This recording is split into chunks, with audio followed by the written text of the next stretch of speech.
আসসালামু আলাইকুম সাদ্দাম। এখানে দুজনের বেসের গতি ছিল 40-এর উপরে। আপনি কি ব্যাগ কিনে শেষ হলে যাবেন নাকি ওইদিকে সলিমপুরের দিকে? লোকালে যাবেন মনে হয়। বাইরে তো যেতে সময় লাগবে। আচ্ছা ভাইয়া, থ্যাংক ইউ। আসসালামু আলাইকুম। থ্যাংক ইউ ভাইয়া, আসসালামু আলাইকুম। থ্যাংক ইউ ভাইয়া, আসসালামু আলাইকুম। আসসালামু আলাইকুম ইব্রাহিম, আশা করি সকলে ভালো আছেন। আলহামদুলিল্লাহ আমি অনেক ভালো আছি। নতুন আরও একটা ভিডিওতে সকলকে স্বাগতম। সময় এখন দুপুর 3টা 10। আজকের এখান যাব না, প্রতিদিন হয়তো এখান থেকে শুরু করে আপনারা নিজেরও বিরক্ত, আমিও বিরক্ত হয়ে গেছি। তো ভাবলাম যেহেতু আপনারাও বিরক্ত আমিও বিরক্ত, আজকে নতুন কিছু দিয়ে শুরু করি। ওই জন্য আজকে যাচ্ছি হালিশহর এই ক্লাব মোড় বলে। ওখানে একটা পারমিট কাস্টমার আছে, উনি কল দিল, উনি হচ্ছে আপনার কালুসা মাজারে যাবে। আপনারা হয়তো এই ভাইটাকে চিনবেন, যেহেতু আমি কয়েকবার ওনাকে নিয়েছিলাম। যাই হোক, পরে ভাইটা কল দিল, বললো যে ওখান থেকে আজকে পিক করার জন্য। মানে আজকে আর চাঁদগাঁও যায়নি, আজকে জাস্ট হালিশহর থেকে ওনাকে পিক করব। তার মধ্যে তেলটা পুরো নিলাম 9 বাজার 20 থেকে। এখন যাচ্ছি ওনার কাছে।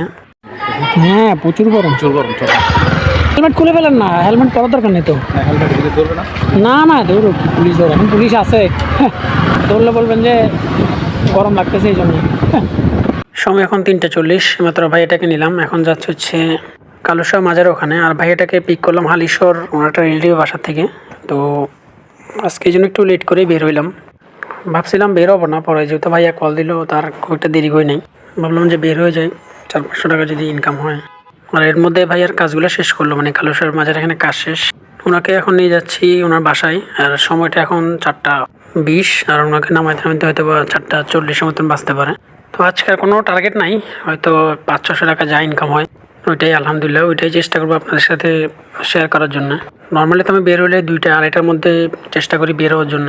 যেহেতু আমার বন্ধুটা আজকে যাবে না, এই জন্য আমাকে কল দিল। ভাবলাম যে বাসায় বসে না থাকি, ওনাকে নামায় দিয়ে যদি আরও 2-একটা ট্রিপ মারা যায়, তাহলে হয়তো পকেটে কিছুটা টাকা ঢুকবে আর কি। এর মধ্যে গাড়ির কাজ বা মোবাইল টোবাইল চেঞ্জ করতে পারবো। যাই হোক, হিসাব করেই আজকে নিলাম, আর আজকে কোনো প্ল্যান নাই। আর আপনারা ভিডিওটা যদি ইউটিউব থেকে দেখে থাকেন, অবশ্যই চ্যানেলটা একটু সাবস্ক্রাইব করে দিন। আর যদি ফেসবুক থেকে দেখেন, পেজটা ফলো করে দিন। চেষ্টা করুন আর কি ছোটো ভাইয়ের পাশে থাকার জন্য, ছোটো ভাইকে একটু সাপোর্ট করবেন। ওই যে অটো ধরতেছে।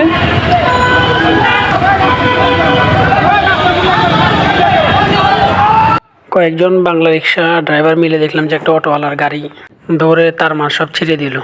কি যে একটা অবস্থা চলতেছে। যাই হোক, পক করতে গেলে ভাইয়ের বাসায় চলে আসলাম। চলুন আগে ভাইটাকে নামাই দিই। আলহামদুলিল্লাহ এইমাত্র ভাইটাকে নামাই দিলাম। এখন হচ্ছে ওনার থেকে টাকা পয়সা নিয়ে নিলাম। এখন হচ্ছে কাপ্তা রাস্তার মধ্যে মোড়ে দাঁড়াবো, ওখান থেকে দিয়ে কোনো ট্রিপ পাই নাকি। আর ভাইয়া আমাকে দিছে 350 টাকা। গাড়ি চালাইছি প্রায় 30 কিলোর মতন। চলুন আগে কাপ্তা রাস্তার মধ্যে দাঁড়াই, পরে ট্রিপটা নিয়ে আবার কথা বলি। সময় এখন 5টা 10। কাপ্তা রাস্তার মোড়ে প্রায় 10-15 মিনিট দাঁড়াইতে হয়েছে। কী রে ভাই, গাড়ি এরকম করতেছেন, একবার ডানে একবার বামে।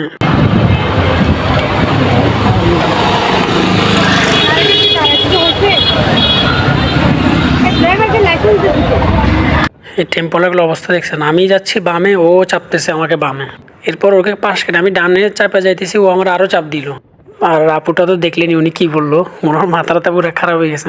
যাই হোক, এখন যে আপুটাকে নিলাম, উনি যাবে হচ্ছে স্টেশনে। ওনার হাতে সময় আছে বরাবর 25 মিনিট। এখন কাপ্তা রাস্তার মাথা থেকে 25 মিনিটে ভাই স্টেশন যাওয়া কিন্তু খুব একটা ইজি না, কারণ এদিকে যে জ্যাম ট্যাম ঠেলে যাইতে হয়, এখন আল্লাহ জানে।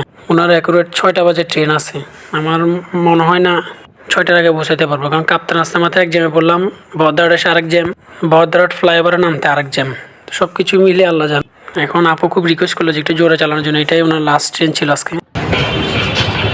আসসালামু আলাইকুম সাদ্দাম।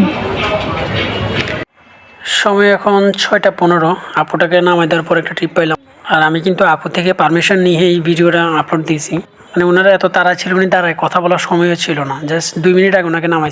আল্লাহর রহমতে উনি ট্রেনটাও মিস করে নেয়। উনি ট্রেনে ওঠার পরে আমাকে আবার কল দিল, আর এই আপুটাও দেখি আমাকে টাকা না দিয়ে আবার চলে গেল। যাই হোক, এবার এটাকে নামাই দিই। এখানে দুজনের বেসের গতি ছিল 40-এর উপরে। আপনি কি ব্যাগ কিনে শেষ হলে যাবেন নাকি ওইদিকে সলিমপুরের দিকে? লোকালে যাবেন মনে হয়। বাইরে তো যেতে সময় লাগবে। আচ্ছা ভাইয়া, থ্যাংক ইউ। আসসালামু আলাইকুম। আপনারা কেউ ভাবেন না যে আপু টাকা না দিয়ে চলে গেছে। আপু অবশ্যই আমাকে টাকা দিচ্ছে, আর সেটা আগেই বিকাশে পে করে দিছিল। আর আপুটা যখন ট্রেনে উঠতে পারছে, মানে ওনাকে তো 2 মিনিট আগে নামাইছি, উনি জাস্ট ট্রেনে বসে আমাকে আবার কল দিল। জাস্ট একটা ধন্যবাদ জানানোর কি যে ভাই আলহামদুলিল্লাহ ট্রেনে উঠছি মাত্র। জাস্ট ওই ট্রেনে বসতে পারছে যে ওটার জন্য একটা থ্যাঙ্কস জানানোর জন্য আবার ফোন দিছে আমাকে। যাই হোক ভালো লাগছে, ওনাকে আসলে নামাইতে পারছি, জাস্ট 2 মিনিট আগে নামাইছি।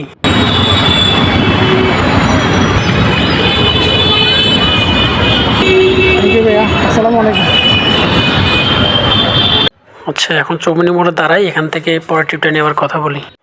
সময় এখন 7:40।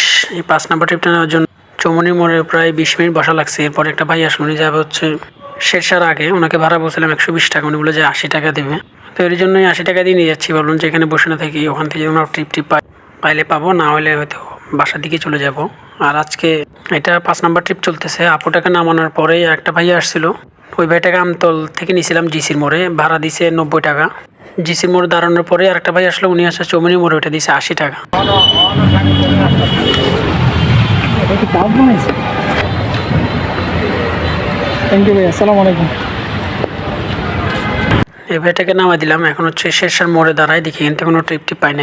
যদি পাই তো আলহামদুলিল্লাহ, না পাইলে হয়তো এখান থেকে বাসায় চলে যাব। সময় এখন 8টা, শেরশার মোড়ে কোনো ট্রিপ পাই নাই। ভাবলাম যে এখন বাসায় চলে যাই, অনেকক্ষণ বসেছিলাম, আর কোনো ট্রিপ পাওয়ার চান্সও নাই। তো আজকে মোটামুটি গাড়ি চালাইছি 55 কিলো, আর আল্লাহর মতো ইনকাম হয়েছে 750 টাকা। আর দুপুরে তো আপনারা দেখলেনই 150 টাকার তেল ঢুকাইছি।